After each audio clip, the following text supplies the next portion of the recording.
don't see that many people asleep. Some people are already kind of like figuring out where the pillow will go. This is not the session to come to sleep, by the way. You might want to go to another. Yeah, this is not a nap-like session, so I'm warning you now.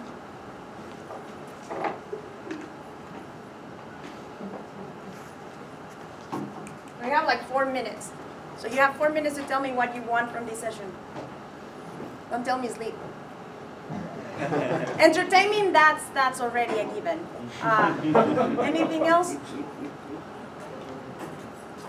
I get so nervous that I'm entertaining when I'm nervous. Why we should use DQMH over a regular QMH? Why should you use a DQMH over a regular QMH? Because it's awesome? No,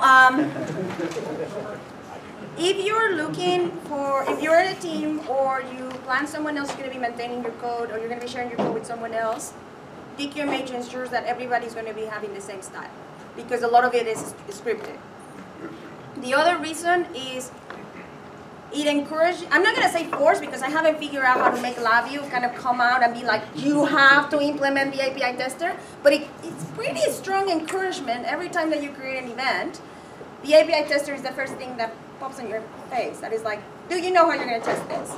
This means that if you pick up any project that anyone else did on DQMH, you know where to go. You know to go to the API tester to know how it works. You can run it, and then you can start using it. Where any other framework, you have to figure out what was the developer thinking. Should I go look the main? Should I look for the tester? On the DQMH project, you know where to go. Anyone else who's using, did I cover? The videos and documentation are just fantastic. I can hand it off to a customer and I say, if you need help, you don't have to call me, go to YouTube. And there's tutorials that'll show you how to do it. You guys heard that in the back? Yeah? I spend a lot of time with those videos, so if I could get from time to time a like on YouTube or a comment on the blogs or going on the forums and actually telling me that somebody's listening, that would be great. Because until I get to these events that I figure out, oh, actually people are using it. I ran out of ribbons. I had the ribbons for the DQMH and I ran out of them. Oh, sweet.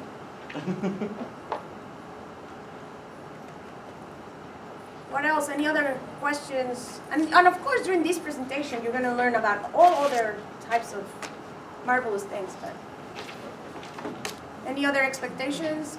No? All right. All right. So last day of NIWeek. Thanks everybody for coming to the software engineering process, architecture, and design track. Hopefully you guys have enjoyed it. If you have any feedback on the track, feel free to let me know, or Becky Linton know, or Nancy Henson. We want to improve it for next year. I also wanted to mention the CLA Summit. Who here is a CLA? All right, so around half the room. Good news is it's September 12th, so you have plenty of time to get your CLA between now and then. I don't think Costed has plenty of time to grade it, though. That's true. But in my opinion, having your CLA, one of the best reasons is to go to the summit and sit down with your peers and with NIR&D and see the presentations and present yourself.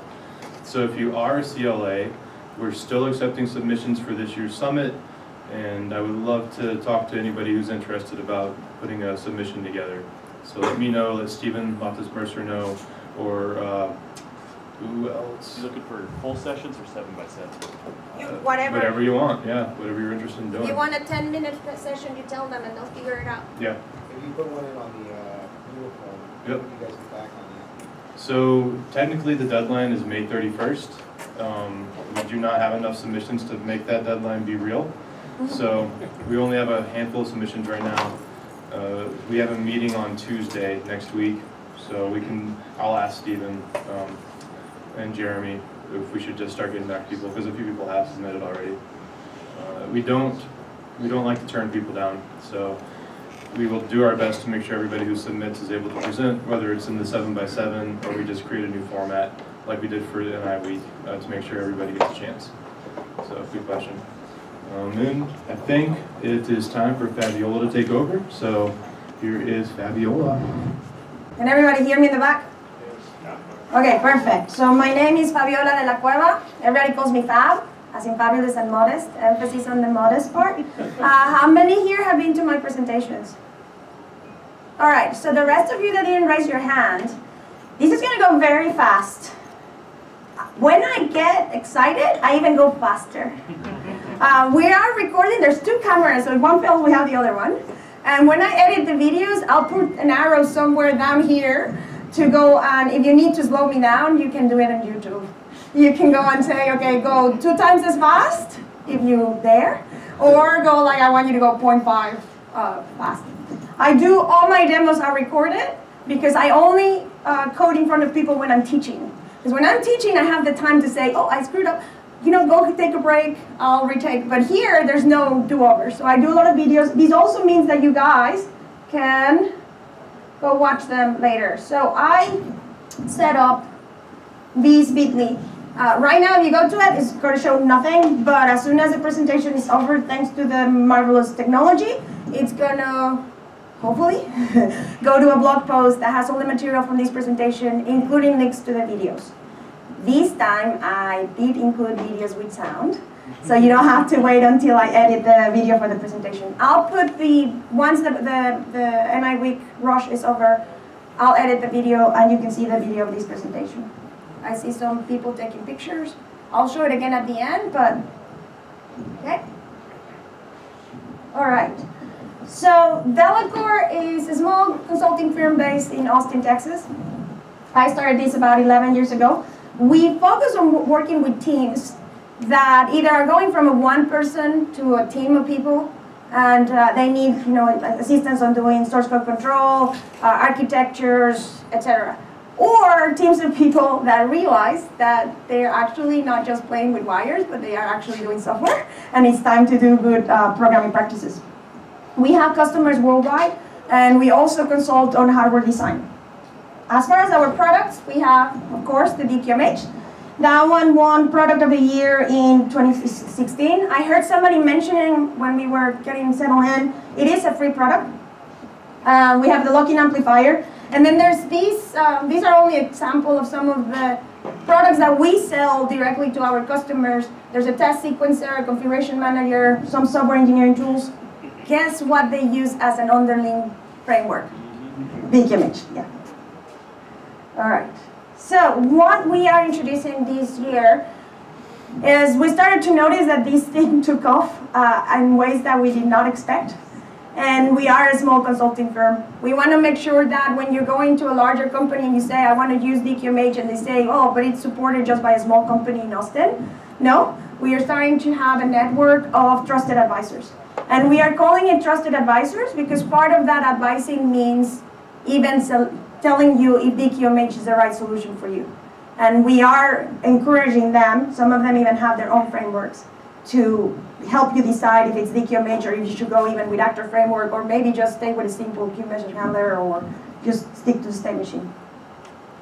They're based, wiring software is based in Australia, StudioBots is in Canada, and Test System Solutions and Automated Software are in the US. So like I said, DQMH Toolkit is free. There's plenty of videos, like you said. You can find the videos on bit.ly. Their documentation that ships with the product, that when you download it and just go help the documentation, includes embedded videos. So we try to have some text and then some video to help you out. I'm always looking for feedback on making it better for you guys to learn it. So, you know, send me an email, post on the forums if this documentation is not working for you. All right, agenda. The tips and tricks. I'm going to be giving you tips on how to plan for a new project, some implementation tips, and some tips for API tester.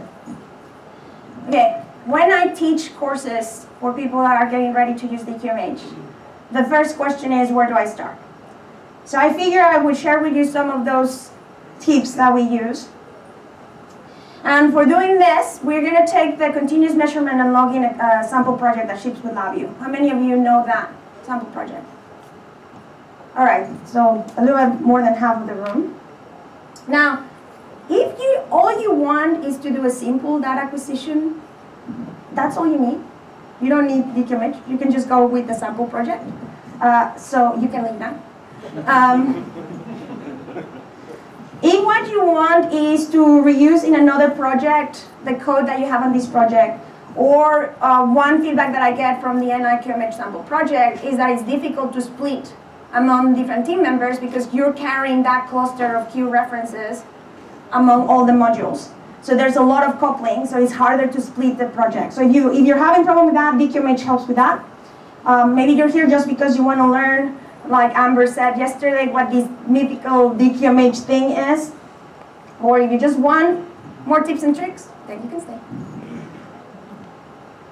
All right, so since some of you guys are not familiar with,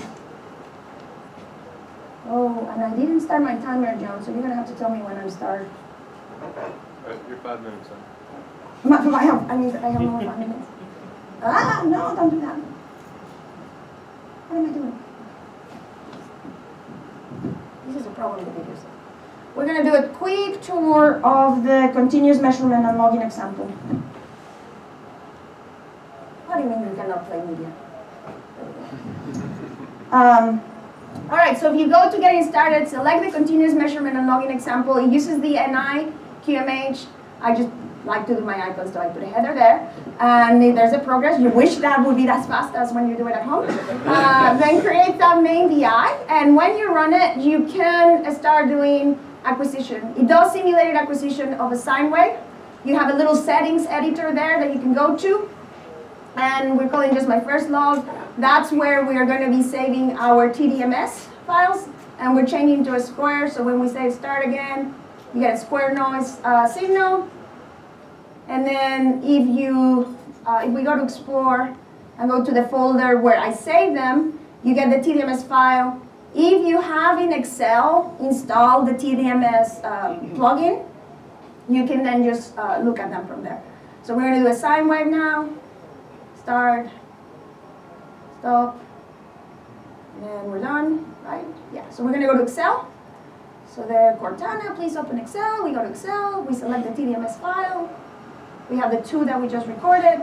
And you can see there that the first one was the square with Gaussian noise, and you have all the information you need. So again, if all you want to do is a simple data acquisition, go to this, you have your project, you have your message right there, your acquisition loop, your login loop, your display loop, everything is on the same block diagram. All right? That was clear, right? So this is going to be, the entire presentation is going to be at this space. All right. So the first tip is model your DQMH. Figure out what those bubbles are and what those arrows are. And this step is very important because you really want, it's easier to throw away a piece of napkin or paper or erase a whiteboard than it is to throw away code that you already invested in. So this is an example of a diagram, and I'm just saying a diagram because there's never really the diagram for solving the continuous measurement and logging example. So we have a UI module, the DAG module, the log module, the settings editor. And then as far as the messages that we have start acquiring, data updated, etc. This next one has helped a lot the people that are just getting started. It's a little simple table where you put your module, what's the name of your request, what is the request arguments that you want to set, do you need a wait for reply? Start asking yourself, do I need it asynchronous or synchronous? What are going to be the reply arguments? If you have a broadcast associated with that request, you put it in that line. So if we were to fill it out for the continuous measurement and logging, yeah? So do you have a good recommendation for a starting point on the modules? Like how do you, I mean, if you're just sitting down, again, picking up DQMH or module-based architecture for the first time, how do you just start to define your modules? Do you have a good place to recommend? Yeah, that one. Let's see if we have time at the end, because I can spend a lot of time trying to explain how to separate which modules. I think this first section is going to give you some tips. All right, so in our case, we are doing a UI module. If you have worked with the sample, with the project template that ships with LabVIEW, the top level application, not with LabVIEW, with DQMH. The top level application is a state machine. We did that to show you that, unlike Actor Framework, which is contagious, DQMH is not contagious. You can really limit it and call it from anywhere. But for this example, the UI itself is also a DQMH module. Why would I want to make a module that doesn't have any requests and broadcasts? Is I can use the API tester as a sniffer. So just the option of having a debugger that gets created is good enough reason for me to make that module also a DQMH module. So we're saying, okay, we need a message to start acquiring, stop acquiring, no need for arguments. One thing that we have been starting to do more and more is anything that has to do with connection or starting something, we make it a request and wait for reply. Because if you're not connecting, then there's no need to keep sending requests. And then for the logger, we would have start login, stop login, and then our settings editor. Another modeling technique is to use sequence diagrams. So this one is the diagram for the initialization sequence. And then this one is the one for the continuous acquisition. When I was doing the dry run, somebody asked me, I've never seen a loop model that way. Well, if you go to web sequence diagrams and you try to show how to model a loop, that's what you get. So that's why I use that representation. But if you look or read any UML book, you'll see that that's how you're supposed to do it. Okay, so before we start coding, did you guys notice anything smelly? You didn't know there were going to be 3 questions. Did anybody notice something weird? Yeah, see, you need to be awake. Well, the little hint here. What we're doing is the data acquisition module is broadcasting that the data was updated. There's 2 modules that are registering for that broadcast. The UI module, so it can actually graph the data, and the logger module, so it can log the data. If you look at that section on the table, the logger has a start logging and a stop logging. Right? Okay. If you look at the sequence diagram, that one I went really fast, you wouldn't have seen it. There's a little note on the left there that says that the UI needs to wait for the acquisition module to be initialized before it starts the logger module. Another tip there. So what we did is we created an unnecessary dependency.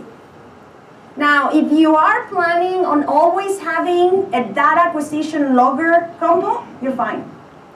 But if you were planning on taking that logger module separate, now you can't. If you were planning on logging simulated data, data that was generated by a file, now you not really can exclude them, right? So we really need to have that data updated. We keep it as a broadcast because the UI needs it. But we need to put instead a log data request. Okay? You see why? Yes? So we're going to add an extra row here for log data. And it actually should have been something that we would have noticed when we started modeling, because the objective, the responsibility, the goal of a logger module is to log data. So it should probably have a request to log data. Right? Okay. So I have 2 demos for implementation. The first one is just showing how to add the DQMH module, and the second one, I actually recorded adding every single event and implementing it. I did not include that video because it required a lot of editing. So this is where I actually see if you guys are reading. In the blog, I'm putting a comment. If you want to see that video, you have to say it in the comments. So, all right.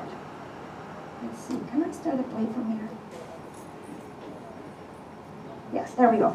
So what we're doing is, this is a tip too. If you start with a blank project and you create a virtual folder that's called modules and another one that's called testers, when you go to DELAC or DQMH, add new module, and you put your name where it's starting with the UI, and again, I like my icons. That also gives you a break from me. All right.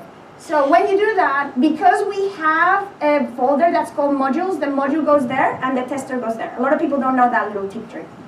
So that's something that the scripting tool does. So I'm going to add now the next module. So it's going to be the acquisition module. I give it its icon. There it goes. And so forth and so forth.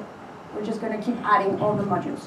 Okay, so if you have never seen DQMH, this is part of the scripting tools that does the generation of the code automatically for you.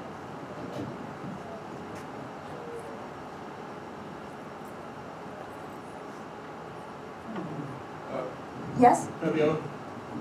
Where are you creating all the names? I mean, I saw you type log, but it says logger. The names for the modules is when you are on that little pop-up, that's where you put it. Now, the art of video means that I might have overlapped two different videos together, so I might have written something different than what I actually need. Hopefully not. But there's the tester, the modules, Delacore, DQMH, add new module, and then on the top module name, I say, for example, CML UI. So it was not here. Here is just the icon. Okay. Yeah. Okay. Bob, you need to wake up. Just kidding. I know you're a professor, so I need to avenge all your students. All right, some implementation tips. Any questions with planning? No? Good? All right. We're about to get up in the roller coaster here. Do any of you have chatting modules?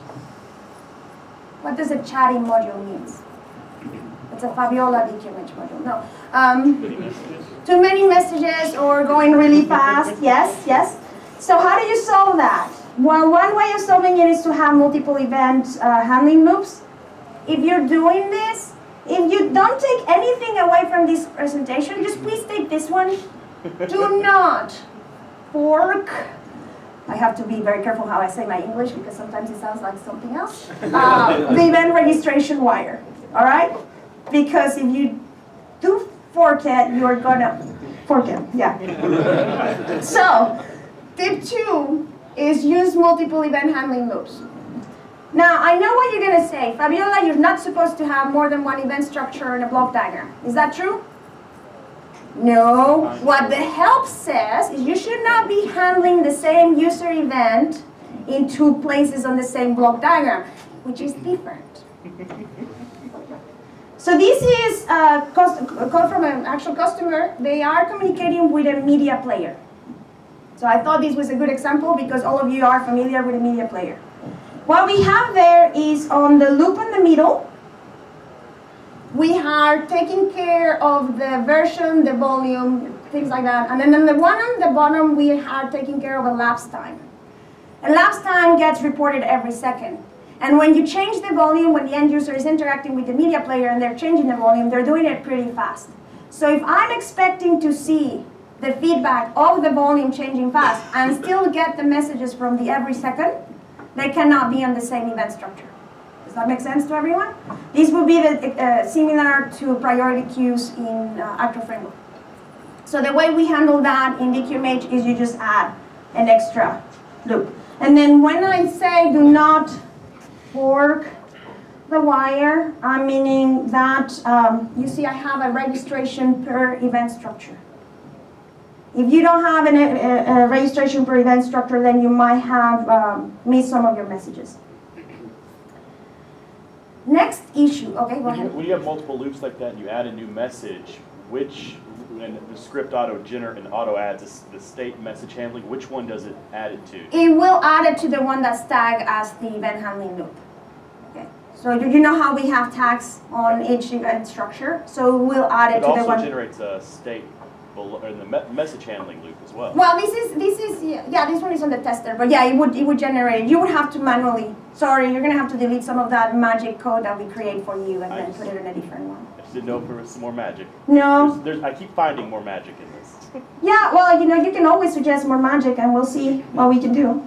Like Luis is not here, but Luis would say, we'll just put a jar, and depending, if you send your request in a $100 bill, we might be able to implement it sooner than later. That's a priority. Yeah, if that's the priority queue. There you go. All right, next kind of issue that I've seen, are you flushing your queue? And I actually think the NIWeek continuous measurement login does that. That when you stop acquiring, they stop the acquisition and then they flush the queue because they have a bunch of acquiring messages in the queue. Has anybody seen that? Is anybody doing that? No? Really? Yeah, okay, yeah. So, consider using helper loops instead. George Hempel did a very nice blog post. He did it on his own blog, and then I asked him to also put it in the Delacore blog. And what you can end up doing is just leaving the message handling loop just to do business logic, and then anything that has to do with device control, you do it in the helper loop. It does minimize a little bit the benefit of the scripting tools, but for things like acquisition and repetitive tasks, you really have to do it. Okay, so what I have here. All right, so we have the self-enqueue into the acquire case. We put the acquire case there. That's the thing that's doing the acquisition. You know, the magic there. And then we self-enqueue to acquire again. So we graph the data, we do the data updated. If we run the code of the API tester, we see that as soon as I press stop acquiring, stop, please stop. It doesn't stop. So what happened there is the acquisition did not stop because we had a bunch of pending acquire messages.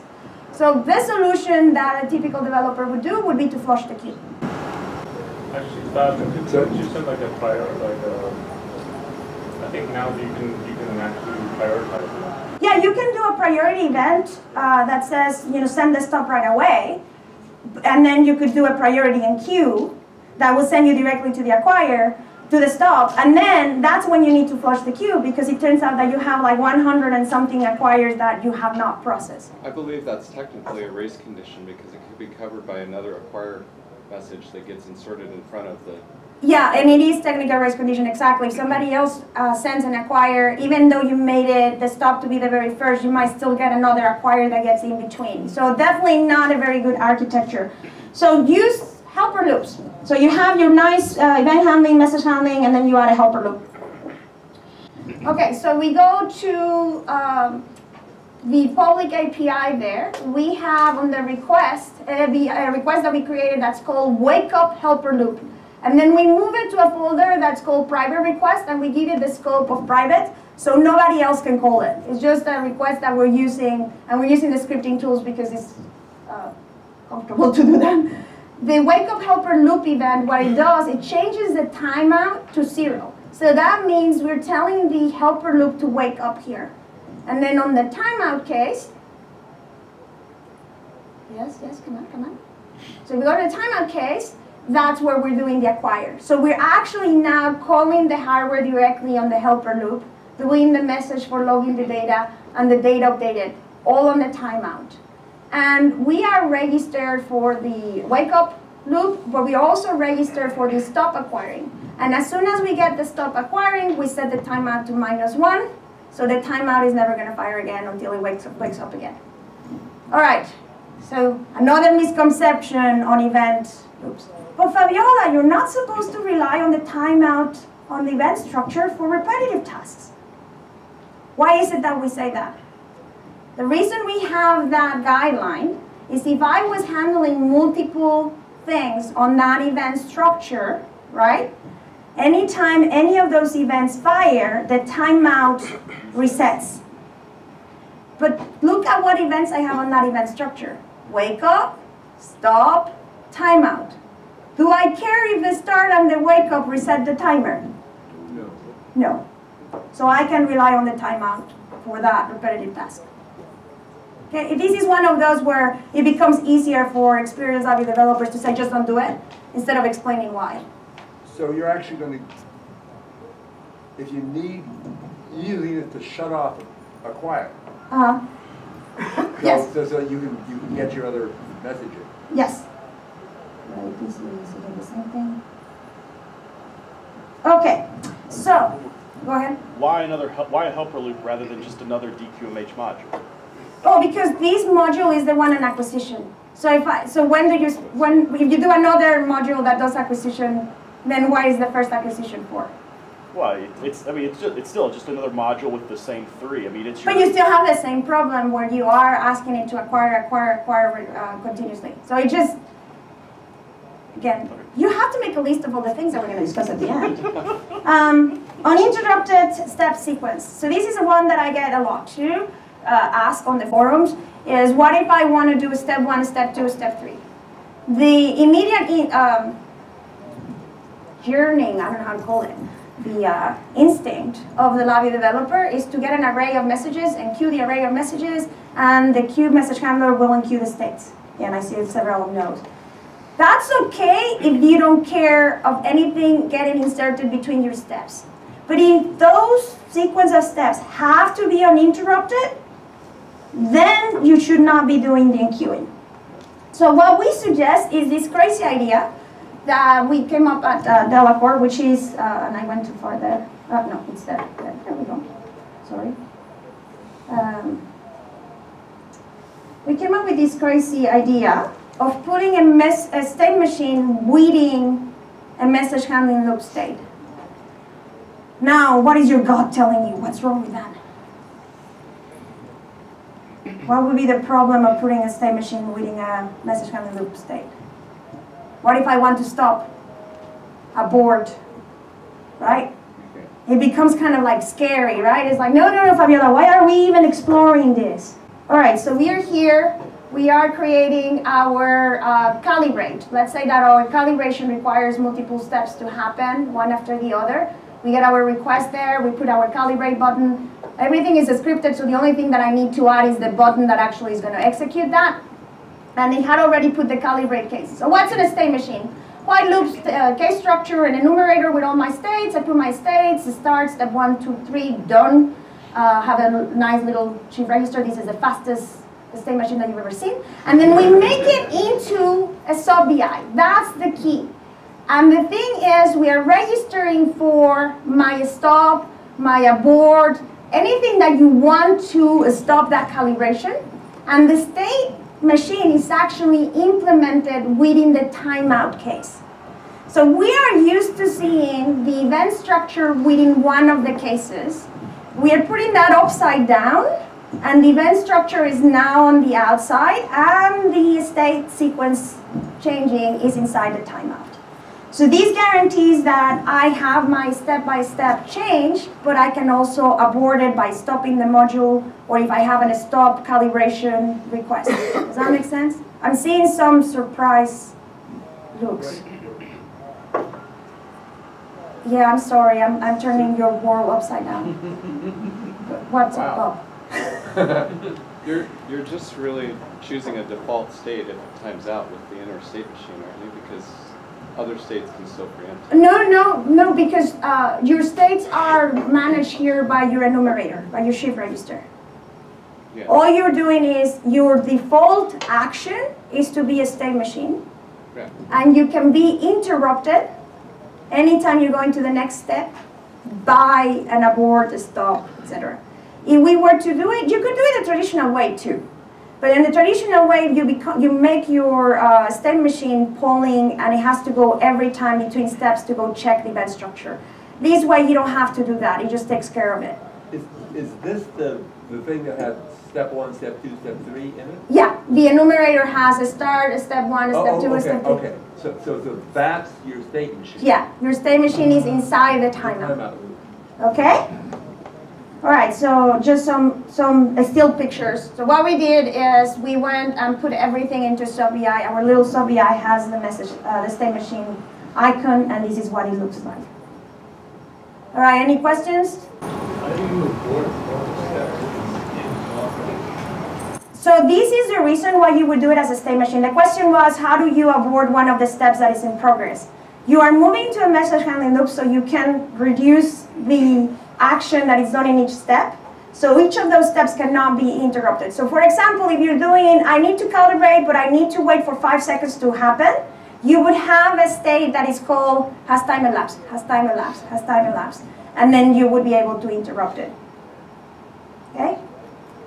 So you do, it allows you to be a lot more granular, but still ensure that all of those things happen within a section. This has been very useful with our senior hardware engineer in-house, with Luis, because he's really used with state machines. So when we did this, he was like, okay, that I can get, right? All right, another misconception. Oh, Fabiola, this DQMH thing sounds great, but it's for beginners. I do object-oriented programming, and your DQMH does not let me do object-oriented programming. No. The idea we had with the DQMH was to make it more accessible for different levels of proficiency, but the advanced or the people that are comfortable with object-oriented programming can still marry the two. So if you need to share common code among modules where each module might implement the code differently, or if you need a quick DQMH module to be launched by a class. Oh, why would you need that? Okay. So, what we're going to say, tip 5, you can actually add DQMH classes to DQMH module. So one option would be adding a class to a DQMH module would be the developer test sequencer. The developer test sequencer, we have two versions of it. One uses the PTP sequencer and one doesn't use the PTP sequencer. But basically what it is you have a tree of tests and it loads them into a sub-panel as you're running them. And each test is a DQMH module. Okay?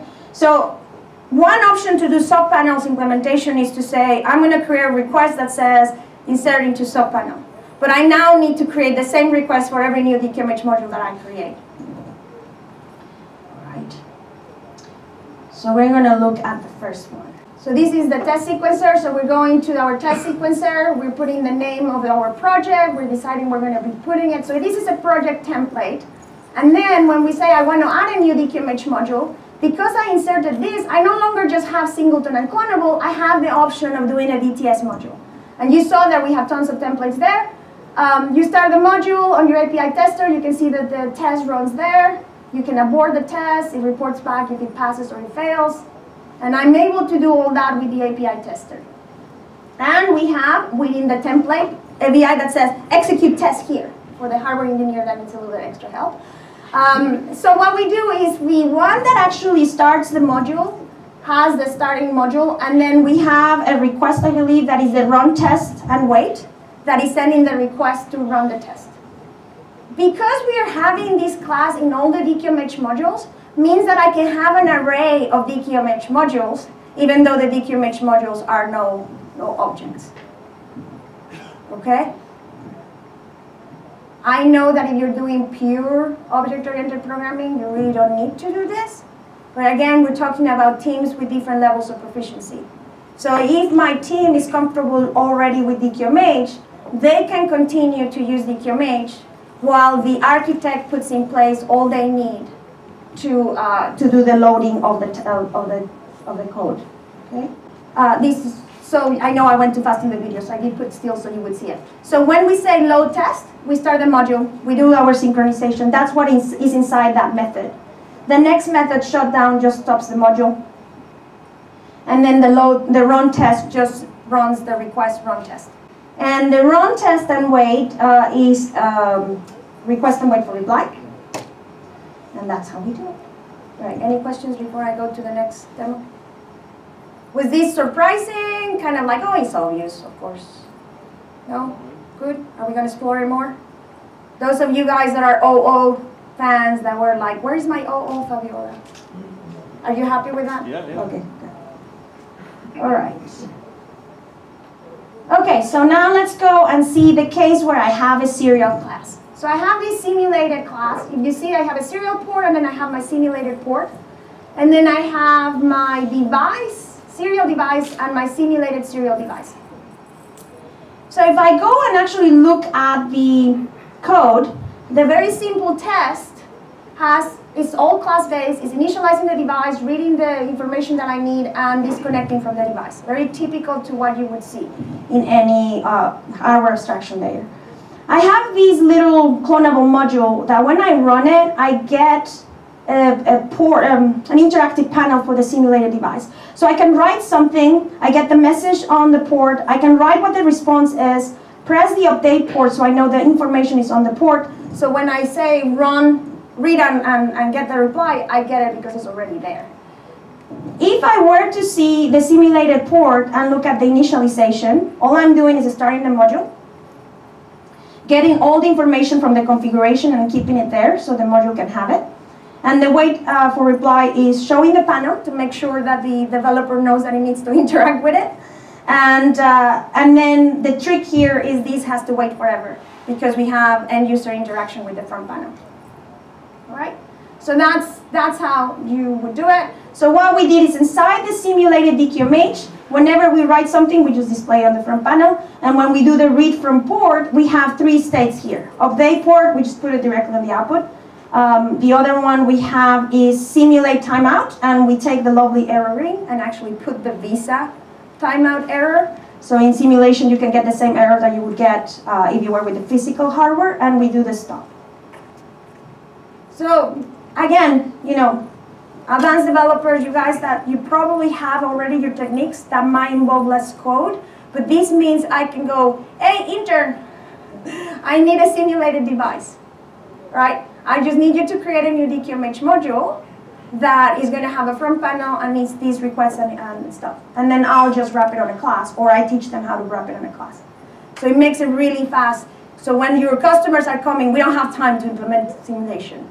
Now you know you have a quick way of having a simulated panel. Good? And it's a lot faster to create, right? All right. Okay. So the class wrapping a DQMH module. So in the previous one, the classes were completely hidden from the developer at the high level, right?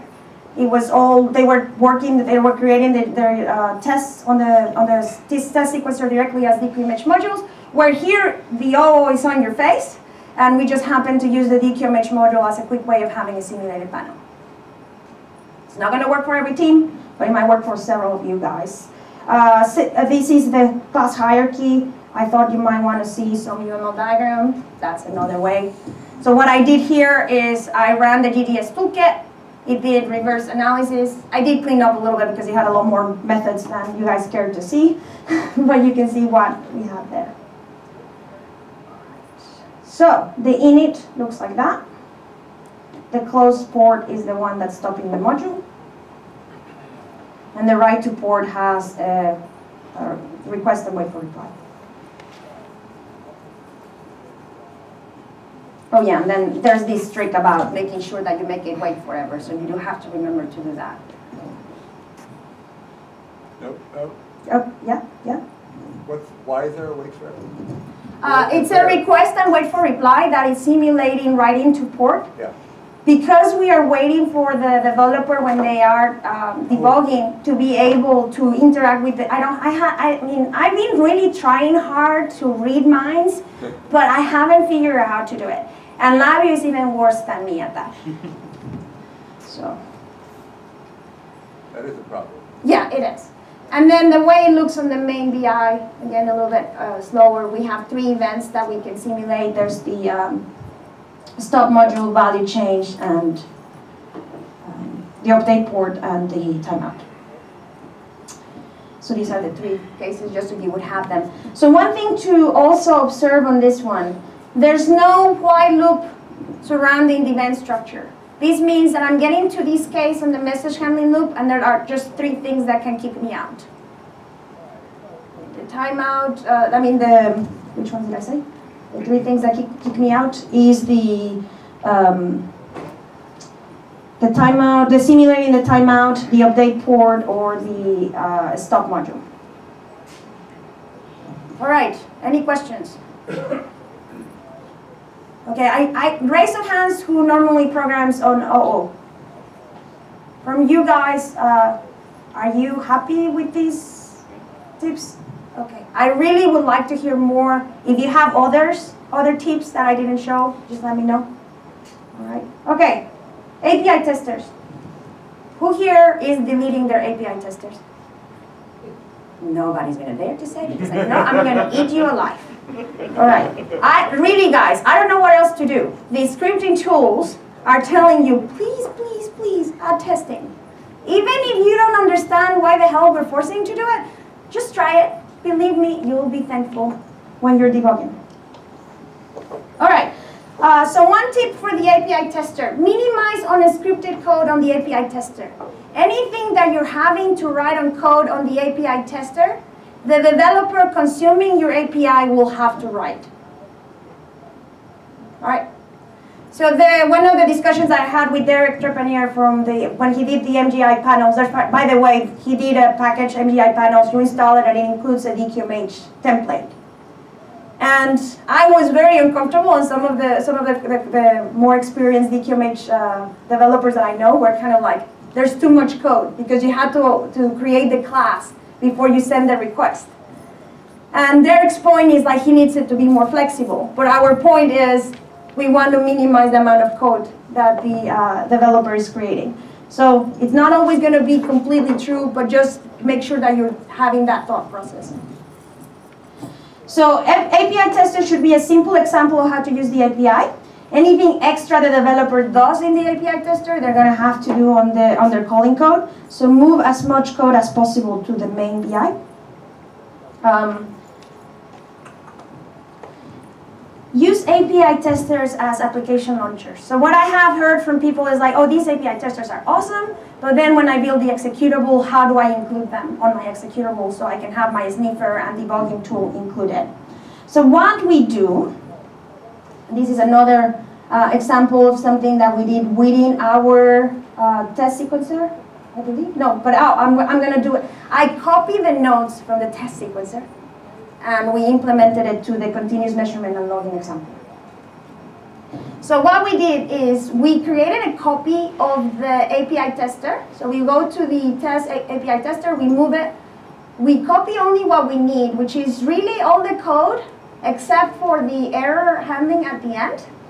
And then we paste it on this new code that's going to be our launcher. And then from there, what we do is we need to make sure that we start the module at the beginning. That's something the API tester doesn't do. So we're going to the start module and bring in all the code that we had in there. So we make sure we start it.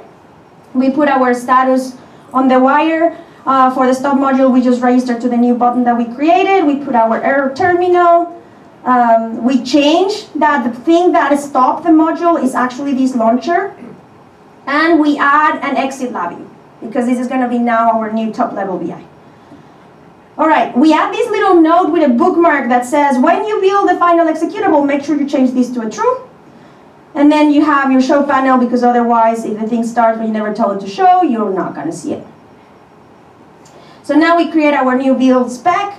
We put that BI that we just created as our top-level BI. We build. Again, you would love it to build that fast. You run the executable, and you have your API tester on the back. So all our first releases of applications always have that debugging turned on. When you're done debugging, you go to the exit case on your main BI, and now it's going to always exit, so you don't care if it's launched outside or not. So you want to change that, and you want to change that for the exit case and for the panel close case. Right, so you need to remember to do that. And then you go to Bookmark Manager, and the Bookmark Manager has these bookmarks that you, as a nice architect to your team, you are kind to yourself and your team, and you tell it what you need to change. So you need to make that top-level BI now run 100%, not let the end user minimize, so it doesn't look show in the taskbar. You build your executable, and if you go to the taskbar, you don't see it there. You only see the main BI, but the API tester is running. So you could add a configuration tag to turn it on and off. And it's now always part of your application. Okay, so I call this the second life of an API tester. Yes, Matthias? What I like to do is use command line arguments as well with a -- debug and then neighbors. Oh yeah, that's true. Yeah, Matthias has this really nice trick of using the command line, enable the command line, so you can run the executable, and if you say -- debug true, then it shows the API tester, and if you don't do that, then it doesn't show. So that way you're not relying on a configuration, and your end user with initiative cannot launch it, right? How did you do that? Matthias, you want to say, I think it's a build spec option, right? You're on the build spec, and one of the categories you select, I want to have command line stuff. And then as far as the argument, I don't remember from the top of my head. Node of the application class. If there's a property node on the application builder palette. Yeah. No, it's the application class of BI server. Oh, on BI server. You go to BI server, open application instance, and one of the properties is give me the command line arguments. I learned something new. Matthias, you should have told me that before. All right, so The video went really fast. Basically, is adding notes like this. So whether you guys are using DQMH or not, be kind to yourself, be kind to your team members. Leave notes like this that are going to help you remember what is it that you're supposed to do. If you win the lottery or get run over by a boss, somebody else can take over. Yeah? So you're using this trick for the API tester of the top level module or for all the modules? We're using this trick for the top level API tester, for the top level module, for the DQMH UI. The top level tester launching other tests. I was going to say that. You can do, we have the same link here. You can have the API tester. You know how really our UI didn't have much use for DQMH? You could add new requests that say, hey, launch the API tester or something else for adding that support. If you are doing test end, then you can include your API tester with the distribution of test end and have something on your test sequencer that enables the debugging and just launches all the API tester when your sequence starts, right? But you do need to make the changes that I added about starting the module as soon as the tester starts. Otherwise, you're not going to get the connection, right? Any other questions? Okay, I don't see much blood, so I don't think there's a lot of brains exploding. So, all right. So this is the other note.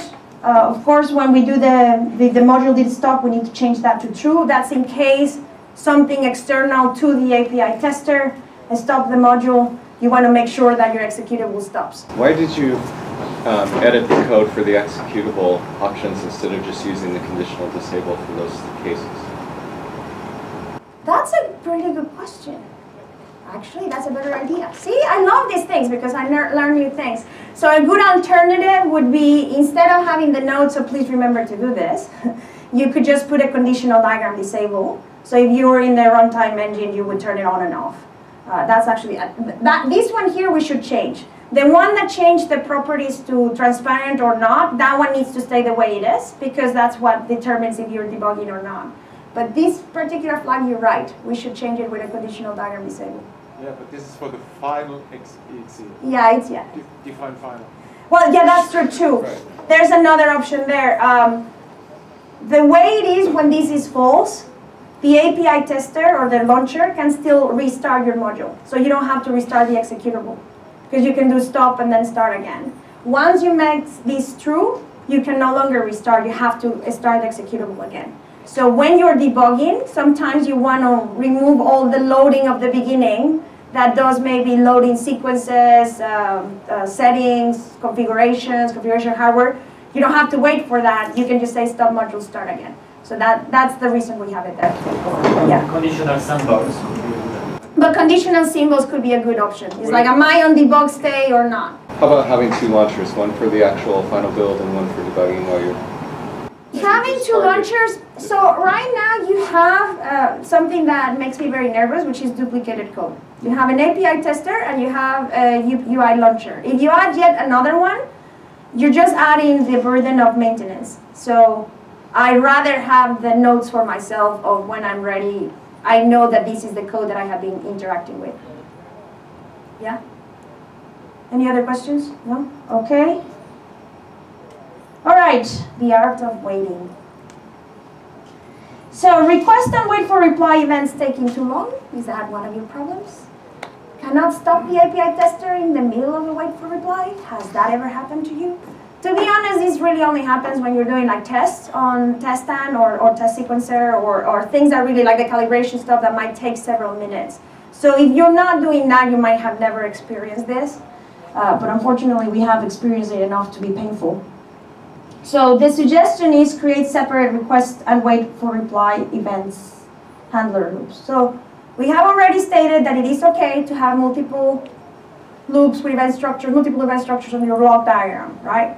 So what we're doing is we're going to use separate event handlers. And this is your API tester, right? But we move the request and wait for reply to the bottom loop. One thing to remember, that's no good if you don't uncheck the log panel events. So the reason we're doing this is we have this beautiful thing in DQMH that says show block diagram.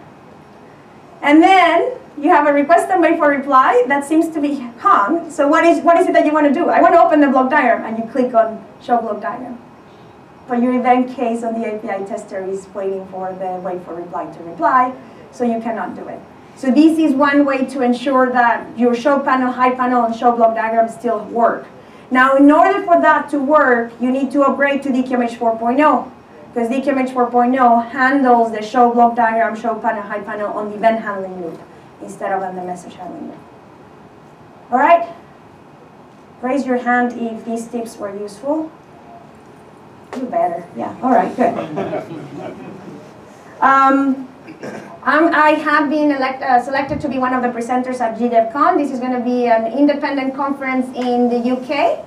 4th and 5th of September. I'm going to be going into probably more detail on what you were talking about on let's start from the beginning. How do I even separate what modules should be?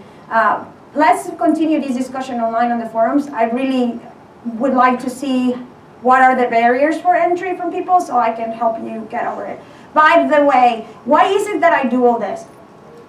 I am way too passionate about LabVIEW. I don't know if you have noticed, well, maybe a little. Yeah, my relationship with LabVIEW is probably not healthy. Working with my psychology on that.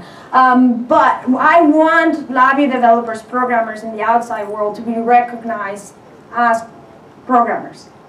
And in order for us to be recognized as programmers, we need to be doing good software engineering practices. So I have made it my goal that I'm going to turn all the LabVIEW developers into good programmers. So that's why I do this, and I'm crazy.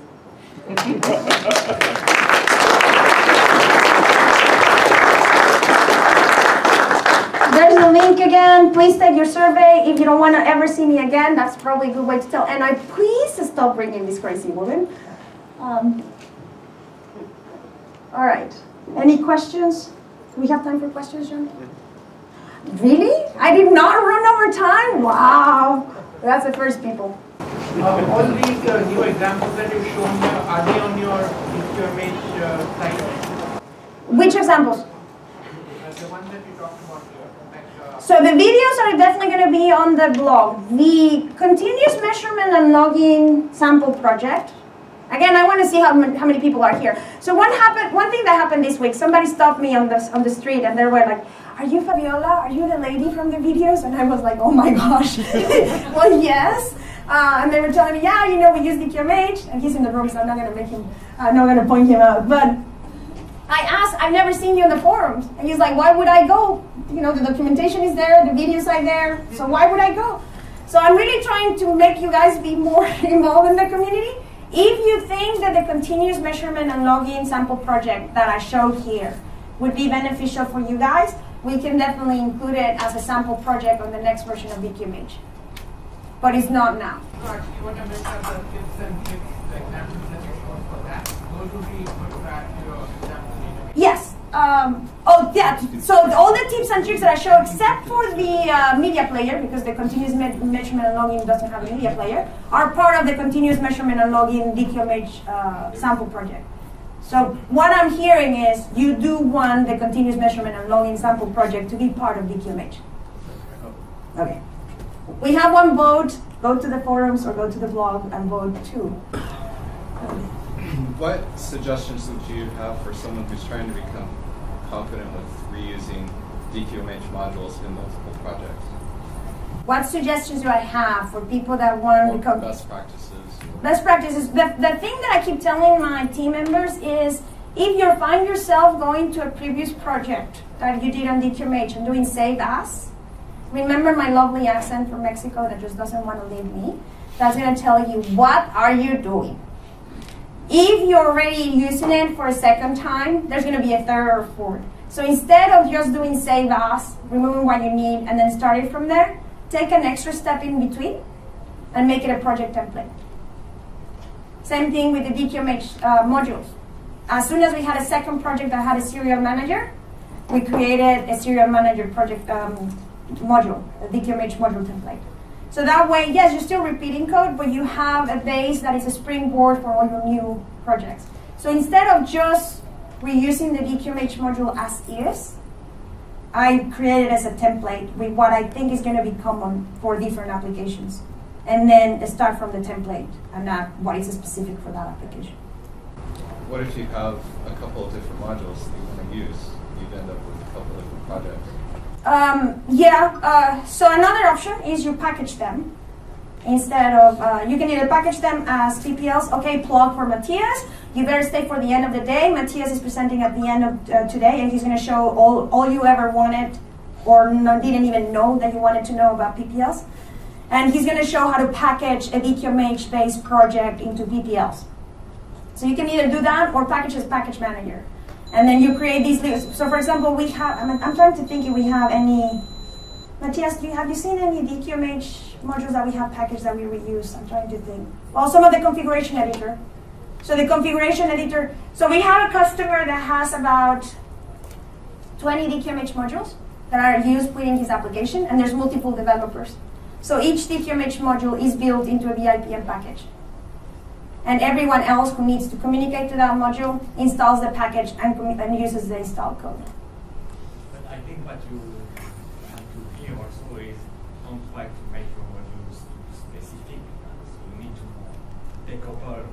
You need more specificity. Maybe you need another more specific DQMH modules. So you can keep the higher level DQMH module more generic and be able to reuse it for first projects. Yeah, so you package. You package the, there's two ways to package it. One is actually package the code that you're going to be using, and the other one is packaging a DQMH template. So when you go and say add new DQMH module, you have singleton clonable and my super duper new DQMH template, right? This goes also for you guys that like OO. You might want to make your local data instead of a cluster, make it a class. You can create your own DQMH module template that already has that class in there. You saw on the test sequencer, the wrapper class that did all the loading to panel, the run test, all of that was already part of the DQMH module template. So if you're going to be packaging a Springboard, do it as a DQMH module. If you are packaging reusable code, package it as a VIPM package or a PPL, and that's what you give others to use in their code. Does that answer your question? Any other questions? Okay, raise your hand if this is the first time that you're seeing DQMH. Okay, are you guys going to go explore it more? Yeah? What did you like? Your enthusiasm. Yeah, my enthusiasm. All right, yeah. So you know, this is a way of packaging me in your computer. It's just installing DQMH. There you go. Do you guys have like a G&E license or anything on DQMH? Is there any restrictions on using it in deployed or used code? So right now the license is free and you can package it in your executables. The only thing we ask is that in your about window or your documentation, you say that you're using the Della for DQMH. And the information is on the license. But if you want to give us money, you know, we'll be more than happy. There are some companies that cannot use code that is free, right? Because they are afraid that there's not going to be anyone to support it. So we are totally fine with selling support contracts, and that's also why we started the Trusted Advisors. Because now you can go tell your company, yes, Delacorp is the company that does it, but there's these networks of companies that if we win the lottery, you can still go work with, or if we get run over by a bus, you know, whichever happens first. Any other questions? How do we become trusted partners? We